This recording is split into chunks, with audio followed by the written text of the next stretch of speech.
이 청지기 직분이라고 하는 것은 성경에서 매우 아주 중심적인 주제입니다. 이미 아시는 것처럼 청지기라는 것은 이 주인의 어떤 다른 사람의 이 소유를 위임받아서 관리하는 사람을 말합니다. 우리 모두는 하나님 앞에 다 청지기라 그러죠. 청지기. 왜 청지기라 그러냐면 생명도 하나님께 받은 것이고 우리의 가정도 받은 것이고 또 우리의 소유도 받은 것이고 또 우리가 하는 재능도 다 받은 것이고 우리의 시간도 받은 것이고 이 모든 것이 다 하나님께서 우리에게 맡기신 것입니다. 그런 점에서 우리 모두는 다 하나님의 청지기들이죠. 그래서 이 청지기의 기본 자세는 무엇인가 하면은 내가 가진 또 내가 받은 이 모든 것이 다 하나님의 것이다. 이것을 항상 기억하는 것입니다. 때로 이 돈은 뭐 내가 버는 것이니까 내 것이지 내 마음대로 써도 관계없다 이렇게 생각하시면은 이 청지기 직분을 망각하는 것입니다. 두 번째로 우리가 가져야 될 이 청지기 자세는 이 모든 것이 다 하나님의 것이라고 하면은 그것을 주인의 뜻대로 사용해야 된다는 것입니다. 주인의 뜻대로 관리해야 된다는 것이죠. 뭐 건강에 이게 해로운데 뭐 그러나 내가 이걸 좋아하기 때문에 뭐 건강에 나쁜 줄 알지만은 내가 내 마음대로 하겠다 이렇게 하시면은 그건 자기 뜻대로 하는 것입니다. 하나님이 주신 이 몸의 성전을 하나님의 뜻대로 주인의 뜻대로 관리하지 않고 자기 마음 관리하게 되면은 우리는 이 청지기 직분을 망각하는 것입니다.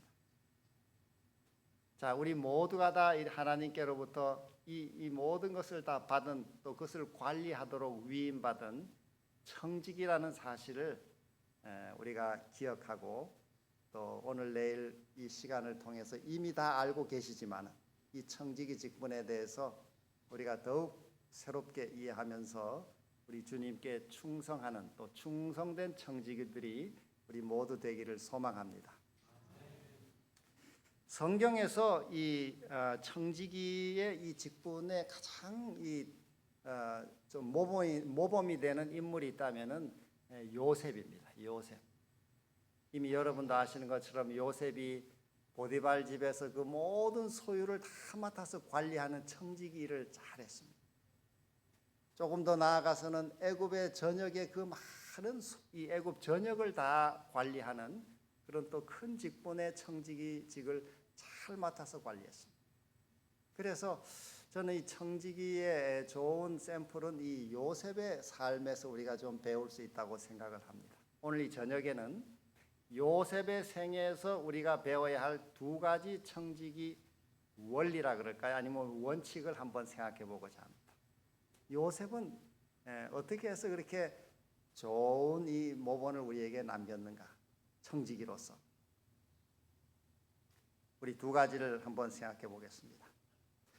제가 이렇게 요셉의 생애를 생각해 보니까 요셉이 그런 충성된 청지기가 될 수 있었던 그 원리 또 비결의 하나는 요셉은 성령 충만한 사람이었다 하는 것입니다.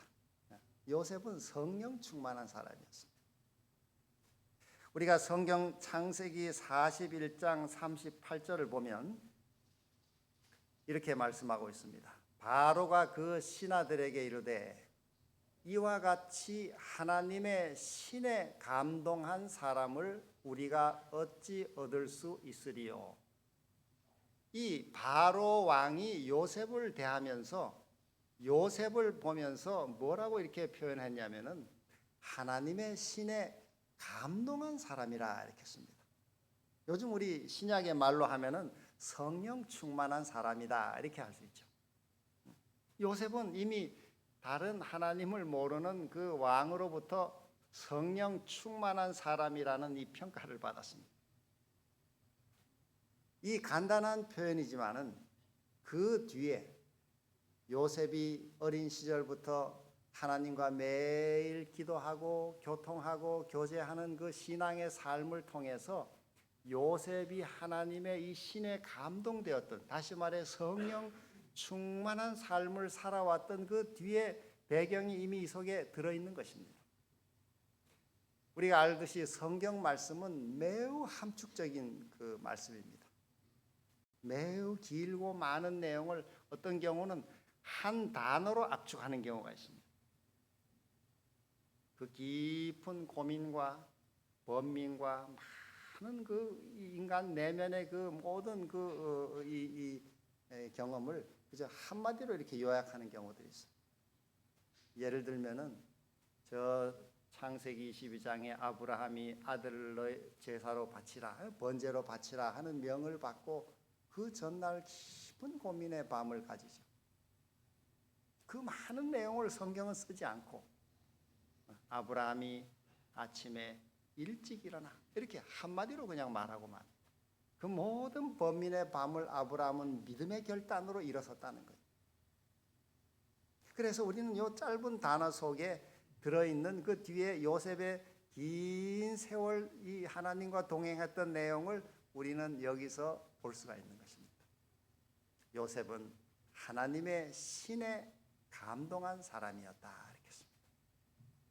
오늘 우리가 하나님의 청지기로서 내가 맡은 이 재능이 어떠하든지 또 직분이 어떻든지 또 시간이 어떠하든지 재물이 얼마나 있든지 이 모든 것을 나는 관리하는 청지기라는 사실을 우리가 기억하고 그 충성된 청지기로서 우리가 살아갈 수 있는 중요한 자세는 첫째로 우리 요셉의 생애를 통해서 성령 충만한 사람이 되어야 한다 하는 것입니다. 이게 좋은 청지기의 기본 자세입니다. 성령 충만함 없이 우리가 이 올바른 이 관리자가 될 수가 없습니다. 성령의 은혜가 없으면은 인간의 이 죄된 본성을 따라 살기가 아주 쉽습니다. 인간의 성정 또 기호 이 세상적인 어떤 이 조류에 우리는 쉽게 쓸려 넘어갈 수가 있습니다. 성령께서 우리와 함께 하시는 이 성령 충만한 은혜를 우리가 경험할 때 우리가 하나님이 주신 모든 것을 하나님의 주인의 뜻대로 잘 관리할 수 있는 은혜를 누리게 되는 것입니다. 그래서 여기 성경에도 보면은 이 바로가 요셉에게 이르되 내가 너로 온 애굽 온 땅을 총리하게 하노라 이렇게 했어요. 관리를 이제 맡긴 것이죠. 애굽 전역을 다 관리하도록 맡겼어요. 창세기 41장 41절에. 그런데 요셉은 그 총리 직분이 뭐 쉬운 일이 아니었습니다.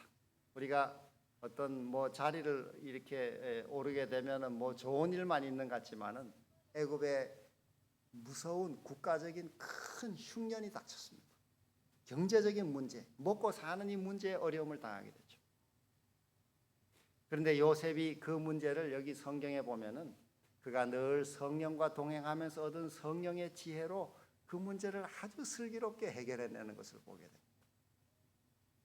아주 탁월한 경제 정책을 만들어서 애굽의 이 기근, 흉년을 문제를 다 해결했어요. 모든 애굽 사람이 굶어 죽지 않도록 해결해 줬어요. 참 좋은 이 지도자죠. 그랬더니 바로도 탐복해서 말하기를 요셉에게 이르되 하나님이 이 모든 것을 내게 보이셨으니 너와 같이 명철하고 지혜 있는 자가 없도다. 창세기 41장 39절. 그 기근에 대한 대책을 요셉이 쫙 풀어냈더니 바로가 그 지혜로운 정책을 듣고는 탐복을 했습니다. 자, 이게 정말 지혜롭고 이렇게 명철한 어떻게 이 방안을 만들어낼 수 있었느냐. 내가 아주 참 감동을 받았다. 여기 성경에는 그 앞서도 요셉이 보디발 집에서 가정 총무로 일하는 동안에도 그 성령의 지혜로 요셉이 일을 했더니 이 애굽의 그 보디발 집의 모든 그 가족들이 다 복을 받았다는 얘기가 성경에 나옵니다. 이 성령 충만한 청지기가 자기 자신뿐 아니라 그 다른 사람의 이 집안 일 모두를 맡아하면서 그 모든 집에 복이 임하는 통로가 됐다는 것입니다. 성경 창세기에도 보면 여호와께서 요셉을 위하여 그 애굽 사람의 집에 복을 내리심으로 여호와의 복이 그의 집과 밭에 있는 모든 소유에 미친지라.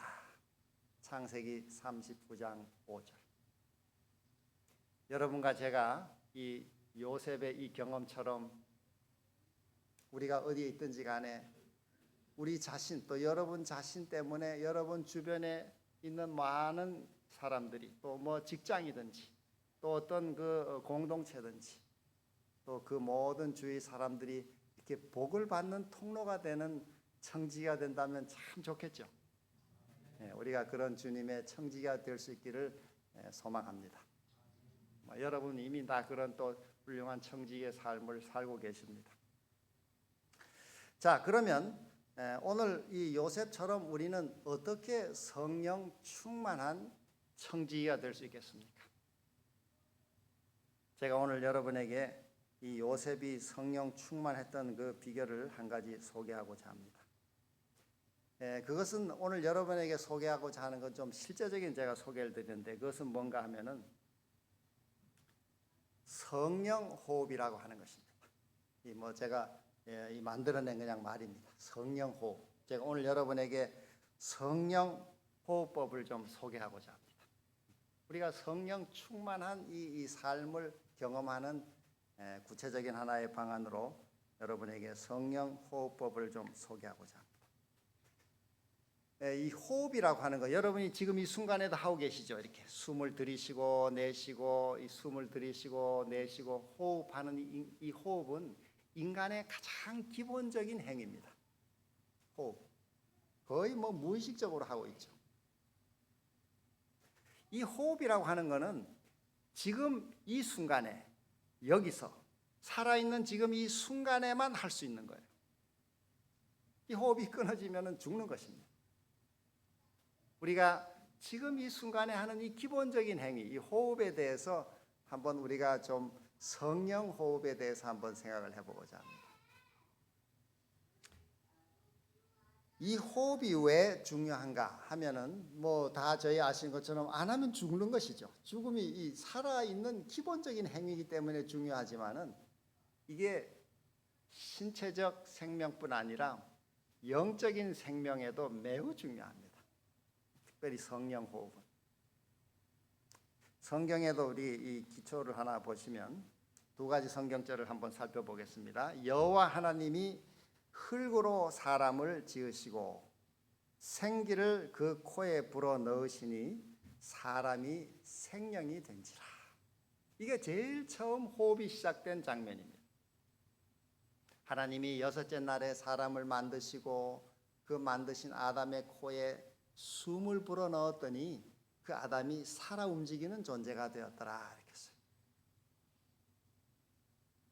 우리 삶의 이 가치는 그 오리지널리티가 어디 있느냐, 그 기원이 어디 있느냐가 결정합니다.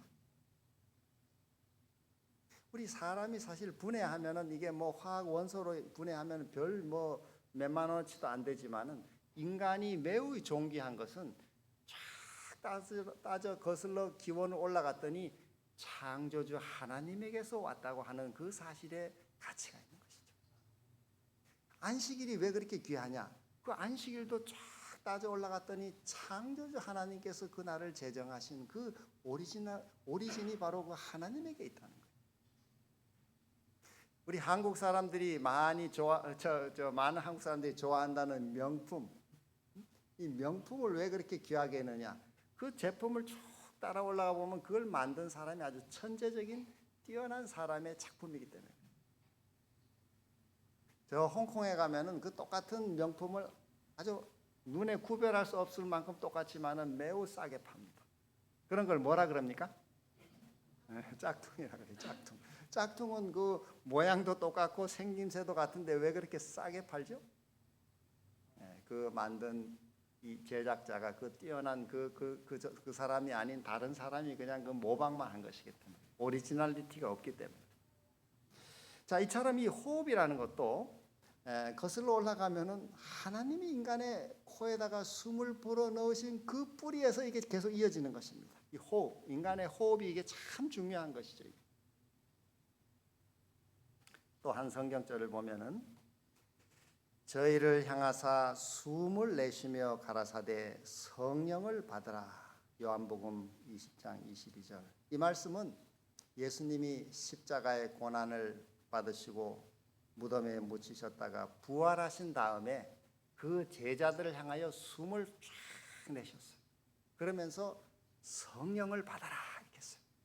여러분 이 두 장면이 참 이게 같은 하나님이 하시는 똑같은 행위인 것입니다.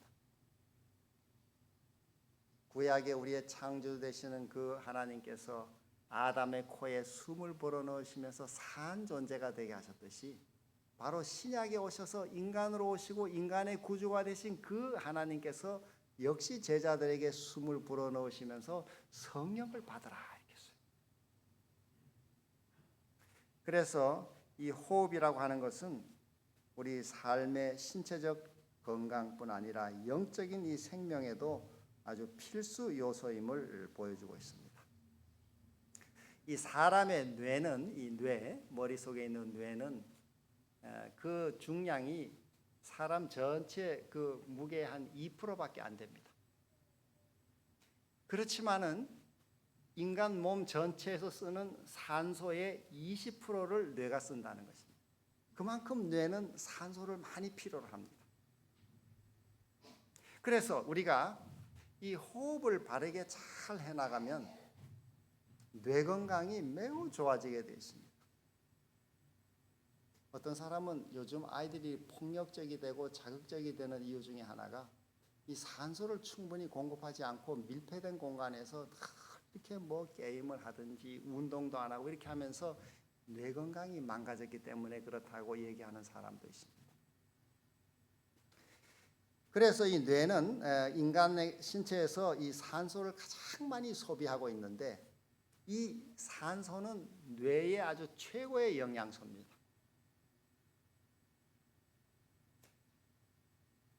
하루에 사람이 소비하는 산소량이 한 120리터라 그럽니다. 120리터.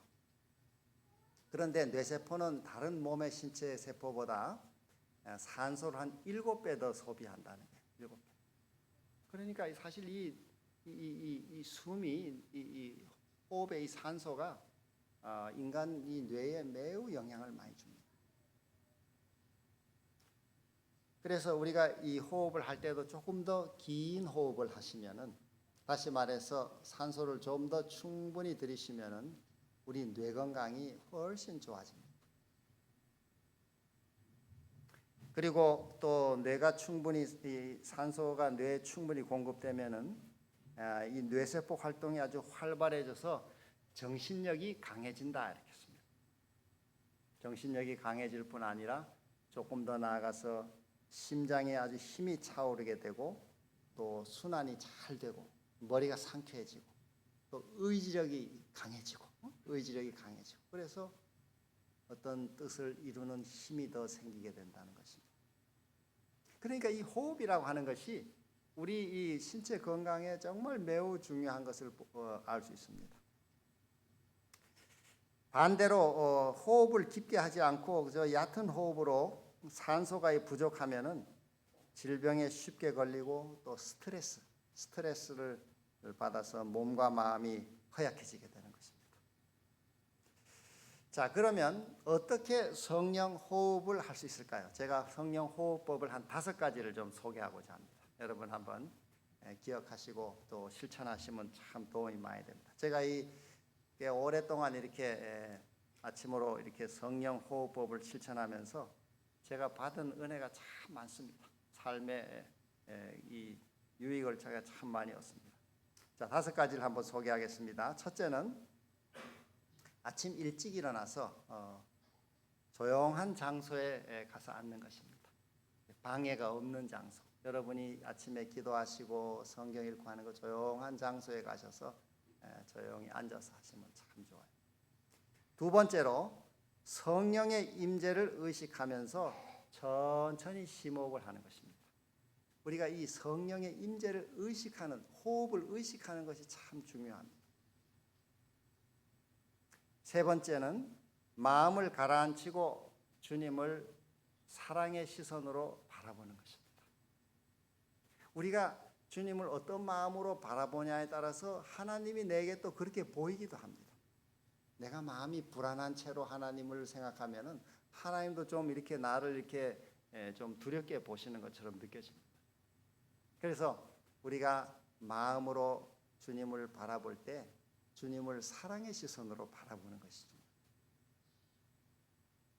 네 번째로는 주님의 음성을 경청하는 것이 필요합니다. 조용한 장소에서 주님의 음성을 조용히 이렇게 듣는 것입니다.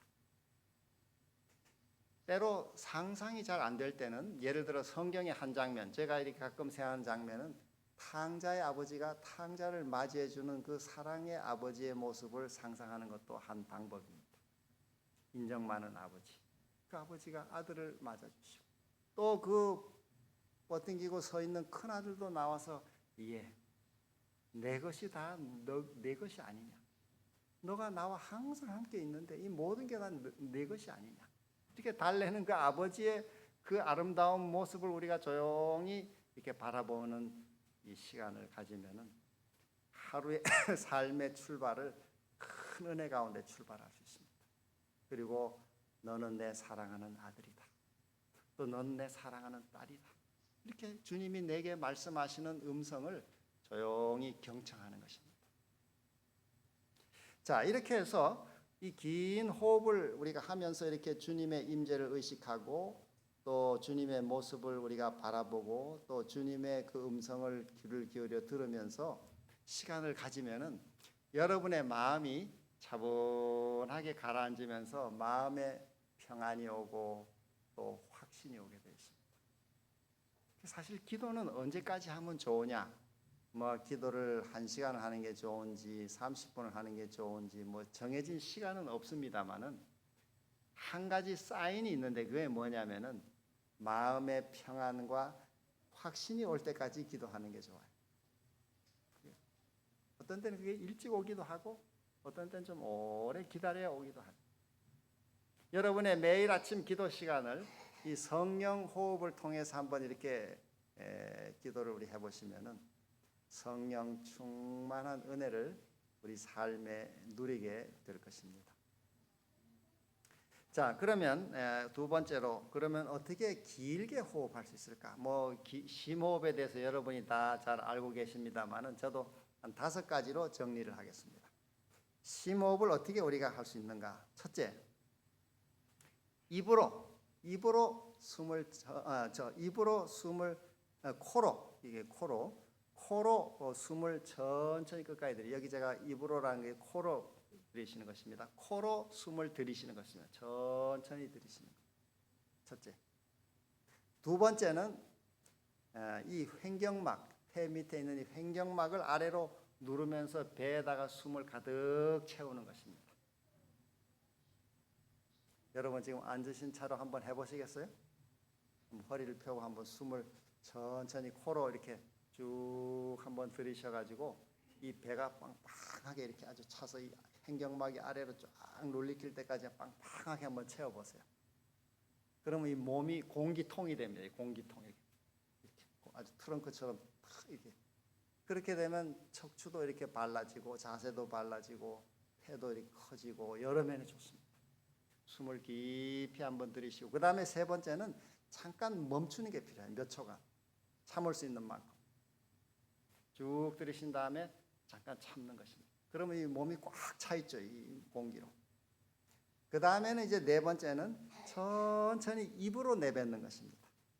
조금씩 이렇게 입으로 천천히 내뱉는 거예요. 어디까지 내뱉냐면은 이 배가 쫙 들어가서 등에 닿을 때까지 쫙 이 배가 그래서 배를 짜는 것입니다. 쫙 마지막 끝까지. 제일 마지막 끝에 짤 때는 한번 기침을 하면은 훨씬 더 확 짜집니다. 그럼 훨씬 좋아요. 한번 기침 한번 하시고 그리고 또 천천히 코로 들이쉬는 것입니다. 그리고 이 들이쉬는 숨보다는 내쉬는 숨을 길게 가지는 게 더 좋다는 거예요. 저도 이렇게 아침으로 호흡을 이렇게 해보면은 길게 내쉬면은 보통 한 2, 3초간에 한 번씩 호흡하던 호흡을 여러분이 한 1, 2분 만에 한 번씩 할 수도 있어요. 호흡이 길어져요. 내쉬는 숨이 아주 길게 내쉬면은 뭐 한 1분까지도 내쉴 수 있습니다. 천천히 들이쉬고. 그러면은 훨씬 여러분의 심장이 일을 덜 하게 돼 있어요. 길게 숨을 쉬고 길게 내뱉고.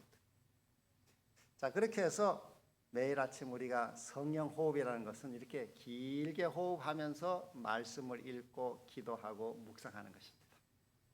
그걸 우리 이름하여 성령 호흡이라 이렇게 제가 붙였어요. 성령 호흡.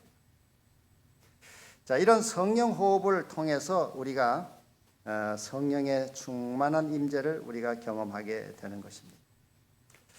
저도 이제 아침에 일어나서 이렇게 성령 호흡을 제가 경험하고 또 교회 이제 저희가 대학은 6시에 대학 새벽 기도회가 있는데 새벽 기도회 가서 앉아서도 제가 교회 앉아서도 이렇게 호흡을 길게 1시간 정도 같이 합니다. 설교를 들으면서도 하고 뭐 이렇게 앉아서도 하고 기도하면서도 하고 이거는 뭐 걸어 다니면서도 할 수 있고 언제나 할 수 있어요. 이렇게 긴 호흡을. 그러면은 훨씬 몸이 좋아집니다. 건강에도 좋아지고 정신도 맑아지고 또 의지력도 강해지고 여러 가지로 도움이 돼요. 자, 요셉의 생에 우리가 이 청지기의 좋은 모본은 첫째로 성령 충만한 삶이었다는 것입니다. 우리도 이 마지막 시대를 사는 역사의 마지막 성도들로서 하나님이 약속하신 이 성령의 충만한 은혜를 우리 삶에 크게 경험하는 그런 충성된 청지기가 다 될 수 있기를 바랍니다. 두 번째, 요셉의 이 청지기 직분을 통해서 우리가 배우는 중요한 교훈 두 번째는 요셉은 부지런한 경영인이었다는 것입니다. 부지런한 경영인이었다는 것. 이 기독교 윤리는 사실 이 역사에서 매우 중요합니다. 이 막스 웨버라는 사람이 이 독일의 사회과학자로서 이 개신교가 들어가는 나라는 경제가 빨리 일어서는 것을 그가 과학적으로 사회과학적으로 분석해냈습니다. 왜 개신교회가 들어가는 국가와 사회는 경제를 빨리 이렇게 부흥시키는가? 그 개신교의 그 핵심은 뭐냐? 그것을 그는 개신교 윤리라고 했어요. 개신교 윤리. 그래서 개신교 윤리와 자본주의 정신이라고 하는 매우 유명한 책을 내놨습니다. 그 개신교 윤리는 도대체 또 구체적으로 뭐냐? 예를 들면 근면, 절약, 청지기 정신. 어느 사회에 들어가든지 또 어느 개인이든지 집단이든지 근면하면, 부지런하면 자본이 모이게 되어 있습니다. 우리나라도 그렇죠. 어디 가서 뭐 마땅한 직업이 없으면 내가 일당으로라도 가서 근면하게 매일 일하면 자본이 쌓이는 것입니다. 그리고 그 쌓인 자본을 절약하면, 이 절약, 근면하고 절약하면은 이 자본이 축적이 되는 것입니다. 계속 축적되면 이게 점점 커져서 힘을 갖게 되는 거죠. 이거를 투자를 하게 되면은 이 자본이 더 크게 늘어나는 것입니다. 그 다음엔 조금 더 나아가서 다른 사람을 고용을 할 수 있게 되는 것이죠. 그리고 그 사람이 세금을 정직하게 국가에 바치면 국가가 부강하게 되는 것이고 교회에 11조를 잘 바치면 교회가 또 부흥하게 되는 것이죠.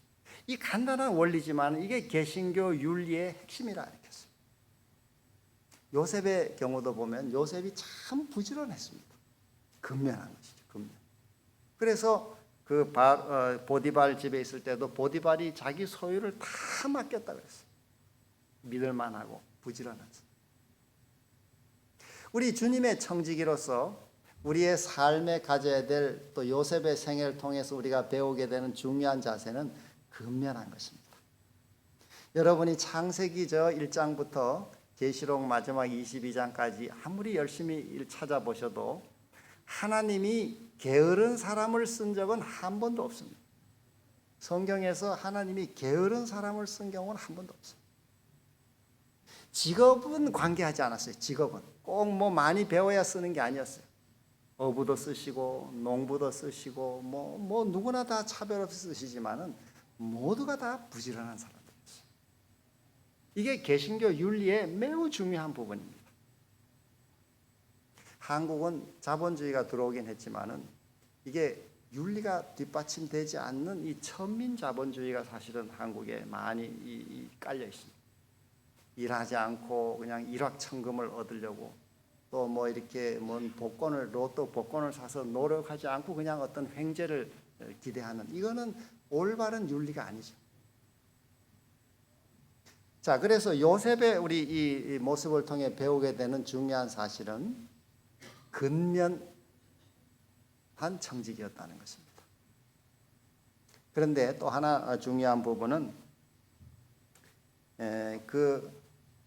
근면만 한 것이 아니라 근면할 뿐 아니라 지혜로운 경영을 했다는 거예요. 지혜로운 경영.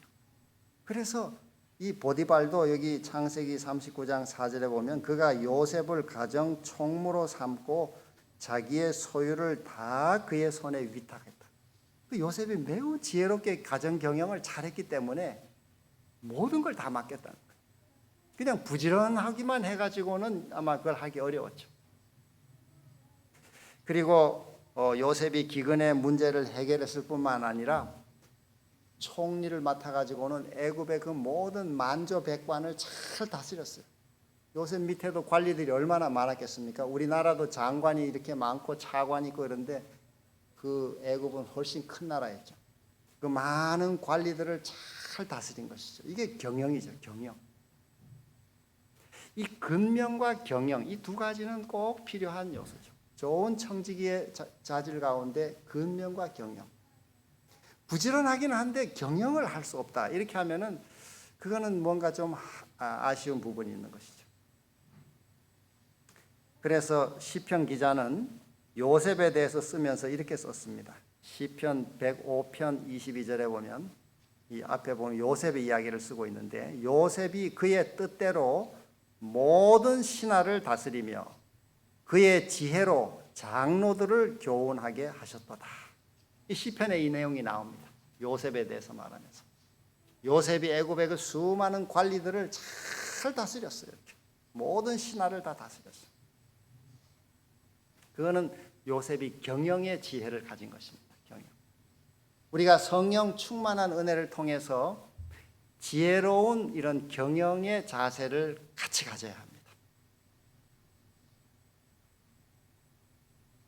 우리가 삶의 어떤 이 자질 가운데 아까 말씀드린 근면이 중요하긴 하지만 근면하기는 한데 그 어떤 일을 지혜롭게 하지 못한다면은 그거는 조금 뭔가 아쉬운 부분이 있는 것이죠.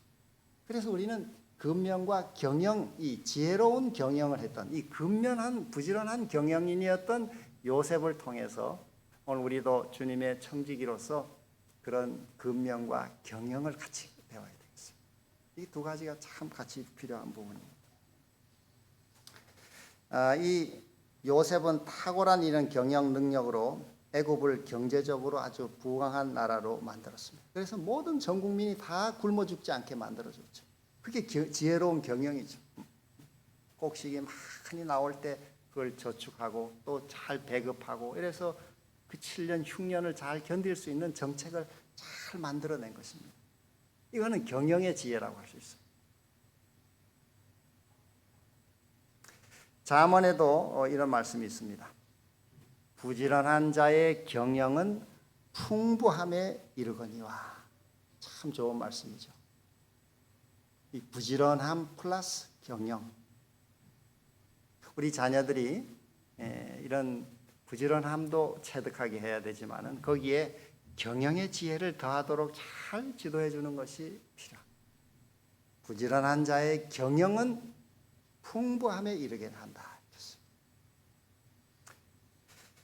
그래서 우리가 이런 경제적인 풍요를 만들어내는 비결은 근면 플러스 경영이 있어야 합니다. 경영. 저는 제가 우리 이사장님께도 몇 차례 우리 교단의 앞날을 위해서 적어도 중학생부터 경제를 가르쳐야 된다고. 경제, 돈, 경제 원리, 돈의 흐름이 어떻게 가고 어떻게 자본을 만들어낼 수 있는지 제가 늘 그런 생각을 자주 하게 됩니다. 이 경제는 삶에 매우 중요합니다. 경제.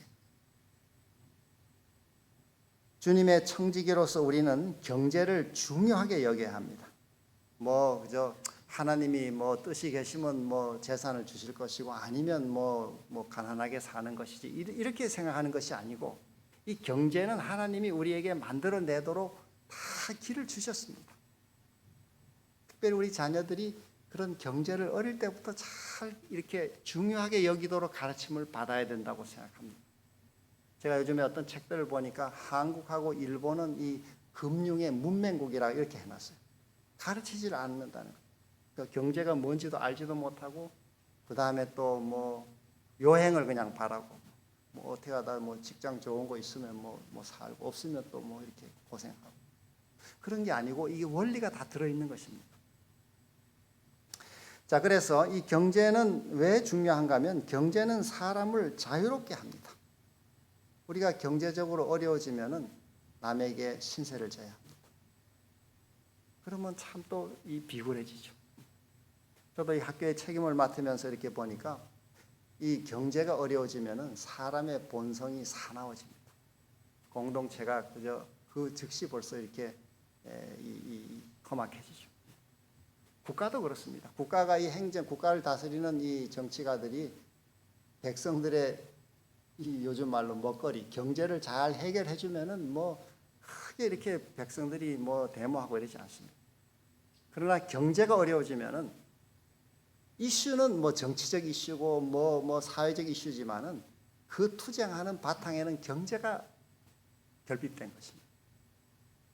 다시 말해서 이 정치가 곧 경제라고 하듯이 우리 삶 자체의 제일 중요한 부분이 경제죠, 경제. 그래서 우리가 주님의 청지기로서 이 요셉을 통해 배우는 것처럼 이 경제를 중시하는 자세를 꼭 가져야 합니다. 돈을 우리가 쉽게 생각하지 않고 함부로 낭비하지 않고 이걸 아이들부터 가르쳐야 되고 우리 자신이 그렇게 생각을 해야 합니다. 이걸 아주 귀하게 여겨야 하죠. 경제와 관련해서 두 가지 사상이 있습니다. 우리 교인들 가운데도 조금 이제 어떤 오해하는 부분들이 있는데 하나는 청부 사상이고 하나는 청빈 사상입니다. 이 청교도 정신은 청부 사상이에요. 청교도 정신에는 청부 사상이 있습니다. 이 말은 깨끗한 부자가 되자 이런 뜻이에요. 깨끗한 부자가 되자. 정직하게 근면하게 벌어서 부를 이렇게 축적하고 만드는 것입니다. 우리 유교 윤리에는 유교는 청빈 사상이 들어있습니다. 청빈 사상이라는 것은 가난하지만 깨끗하게 살자 이런 뜻입니다. 성경은 어느 쪽을 지지할까요? 두 가지 다 포함된다고 생각해요. 청부 사상도 들어있고 때로는 우리가 중세 암흑기처럼 이렇게 청빈하게 살 수밖에 없는 여건도 있어요. 그러나 일반적인 경우에 하나님께서 우리에게 말씀하시는 경우는 청부 사상을 하나님께서 성경이 말씀한다고 보입니다. 일반적인 경우 평상시에 아무 위기 때가 아닌 평상시에 우리 삶에는 근면, 절약 또 자기 청지기 정신으로 자기 삶을 충실하게 살아갈 때 하나님께서 아까 말씀드린 대로 부지런한 자의 경영은 풍요하게 이 부요함을 이룬다고 하는 것처럼 경제적인 반드시 부요를 이루어내게 되어 있습니다. 자, 예를 들면은 창세기 13장 2절에 보면 아브라함에게 가축과 은과 금이 풍부하였더라. 이 아브라함이 그냥 하나님이 복을 은과 금을 뚝뚝 떨어뜨려 주신 것이 아니고 그가 근면하게 관리를 잘한 것입니다. 사람들을 잘 이렇게 활용하고. 또 이삭에 대해서도 창세기 26장 12절 13절에 이삭이 그 땅에서 농사하여 그 해에 100배나 얻었고 여호와께서 복을 주심으로 그 사람이 창대하고 왕성하여 마침내 거부가 되었더라 이렇게 써요. 그러니까 이삭이 농사를 짓는데 그냥 대강대강 지은 게 아니라 경영을 잘하고 지혜를 짜내가지고 100배를 얻었다는 거예요, 농사에. 그래서 이 거부가 되었다는 거죠. 그 믿음의 조상들이 그냥 대강대강 살고 이렇게 한 것이 아니죠. 근면하면서 지혜로운 경영을 같이 함으로 그 삶의 부여를 이루어냈다는 것입니다. 야곱에 대해서도 창세기 30장 43절에 이에 그 사람 야곱이 매우 번창하여 양떼와 노비와 낙타와 나귀가 많았더라. 야곱도 그렇게 말했죠. 그 다음에 솔로몬에게도 하나님이 솔로몬에게 이르시되 내가 내게 지혜와 지식을 주고 부와 재물과 영광도 주리라. 또 저기 역대하 32장에 보면 히스기야가 부와 영광이 지극한지라 이는 하나님이 그에게 재산을 심히 많이 주셨음이며. 그래서 성경 안에도 보면은 이 부 자체가 꼭 나쁜 것은 아닙니다. 근데 한국은 이 조선 시대를 거치면서 이 부에 대한 부정적 개념이 쌓였어요. 주로 탐관오리들이 못되게 남의 걸 착취함으로 부를 만들었기 때문에 한국은 좀 부하면 좀 부정적인 인식이 있어요. 저거 뭔가 좀 이 부정한 수단으로 모았을 것이다 이렇게. 그러나 서양은 아까 말씀드린 대로 이 청교도 정신은 청부 사상입니다. 그래서 이 서양은 미국 같은 경우는 아주 이 큰 부자들이 추천서를 써주면 대학에 들어갈 수 있는 경우도 있어요. 그만큼 그 사람들을 존경하게 돼 있어요. 왜? 똑같은 24시간을 다 받았는데 어떻게 저 사람은 부지런하게 지혜를 짜내서 부를 남보다 더 많이 이렇게 이루어낼 수 있었느냐. 그건 능력이라고 생각하는 것입니다. 자, 그래서 우리의 삶에도 여기 성경의 여러 말씀들이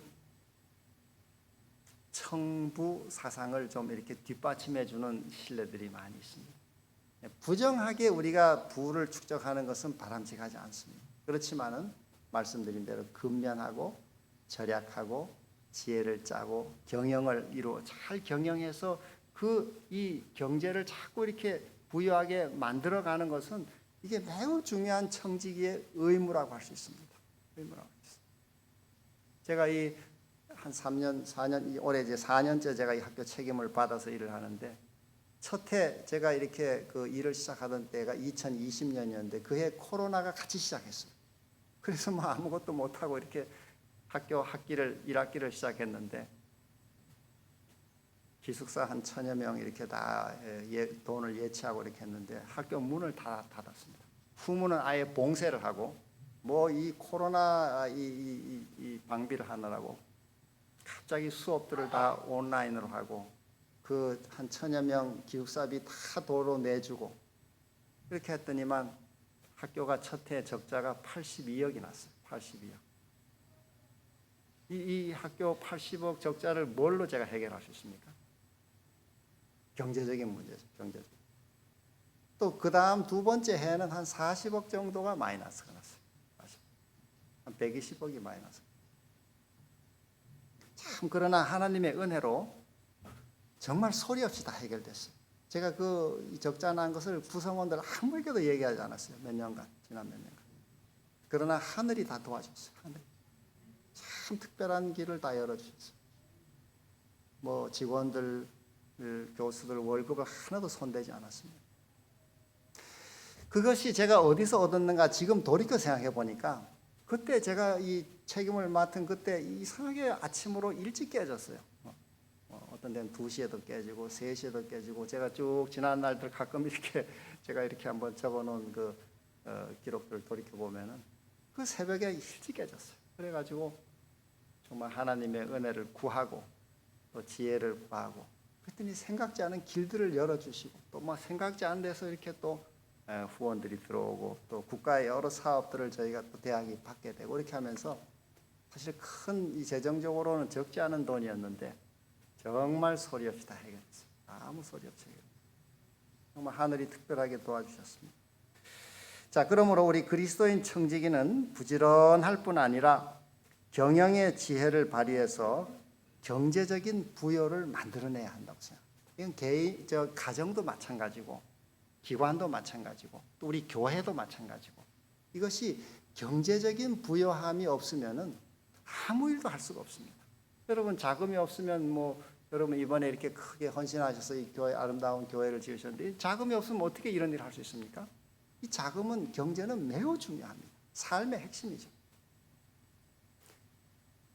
여러분이 그래서 이 지혜로운 경영을 보여주는 제가 유태인의 한 의식을 잠깐 소개하고 시간을 마무리하겠습니다. 유태인의 그 아주 지혜로운 경영 중에 하나가 뭐냐면은 유태인들은 아이가 남자아이는 13살, 여자아이는 12살 되면 성인식을 해줍니다. 성인식.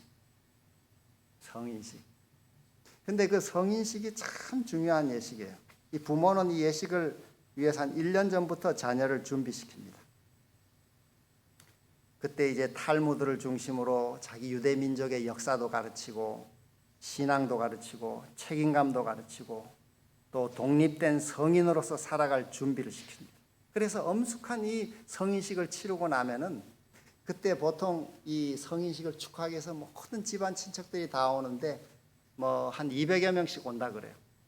그러면 마치 결혼식에 부조를 들고 오듯이 이 성인식에 그 아이를 위한 부조금을 가지고 옵니다. 친척들이. 그때 모이는 돈이 한 4만 불에서 5만 불 정도 된다는 거예요. 우리 한국 돈으로 하면 5천만 원 정도 됩니다. 5천만 원, 6천만 원.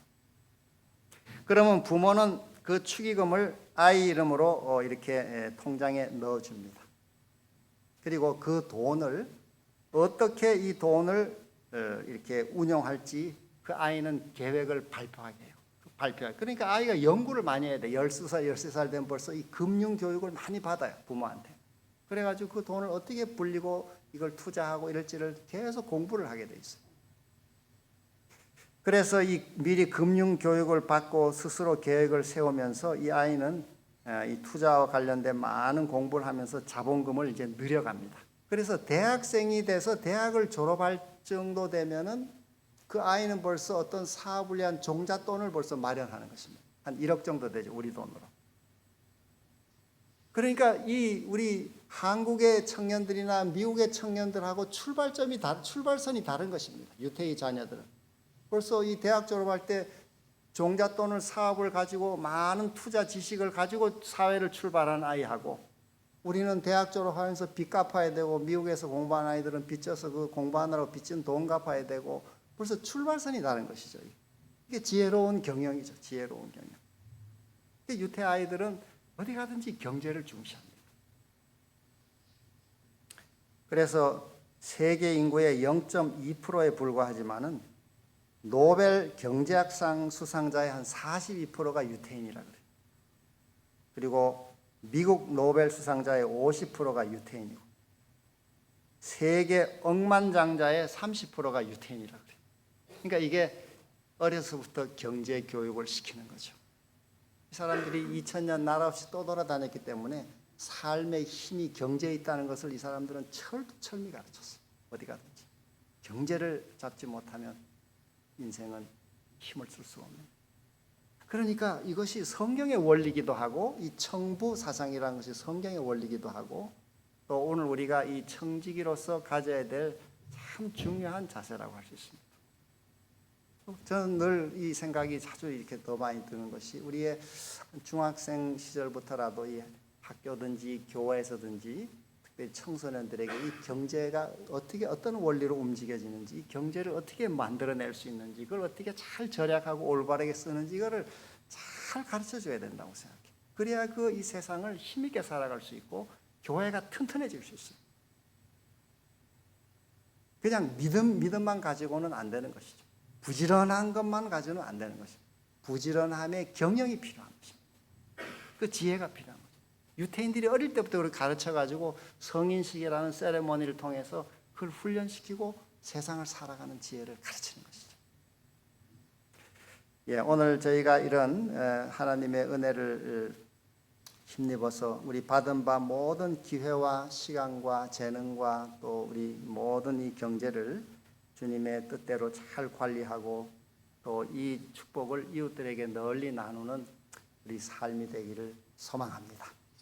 우리 중화동교회 함께 우리 모든 성도들께서 오늘 요셉을 통해 배운 대로 성령 충만한 청지기 그리고 또 부지런한 경영인으로서의 청지기를 우리 삶에 실천함으로 우리 개인과 교회가 더욱 부흥하고 또 튼튼한 그런 주님의 교회가 되기를 간절히 기원하면서 말씀을 마치겠습니다.